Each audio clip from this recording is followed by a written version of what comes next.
خۆشەویستان دەستپێکی وتارەکەم بۆی دەست پێ دەکەم کەوا کەنجینێ مسلمان دەبیتە ئیماندار، کەنجینێ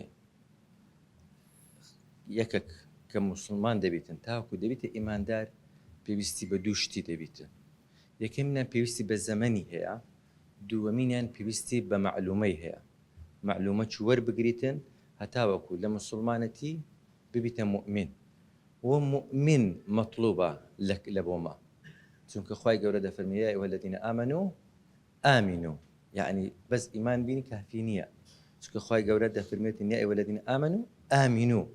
و خوای گەورە لە سوورەتی وەلعەسر زۆر بەڕوونی باز دەکاتن ئیمان کافی نییە. ئیمان دەینی دوای عەمەلی ساڵح دەکەی، دوای حەق پێش دەبی، دوایە کە سەبر دەگری لەسەر ئەزیەتەکانی. کەواتە هەر یەکەک پێغەمبەر صلی الله علیه و سلم هەتا تەمەنی بۆ 40 ساڵ صالح بوو، دوایە کە بۆ مصلح. مصلحی مهمە، صالحی گرینگە بەڵام مصلحی گرینگترە. کاتێک کە ئینسان صالح دەبیتن خەڵک پێیان دەگوت صادق و ئەمین، خەڵک ئامانەتی خۆی لە کندادەنا، زێڕەکەی خۆی لە کندادەنا، پارەکەی خۆی لە کندادەنا. دوایە کە بۆ مصلح هەر ئەوانەی کە سیقیان پێ دەکرد پێیان گوت صادق و ئەمین، ئەوجارە گوتیان کاذب و ساحر. هەم بزانە چونکە لۆ مصلحی گەورەترە.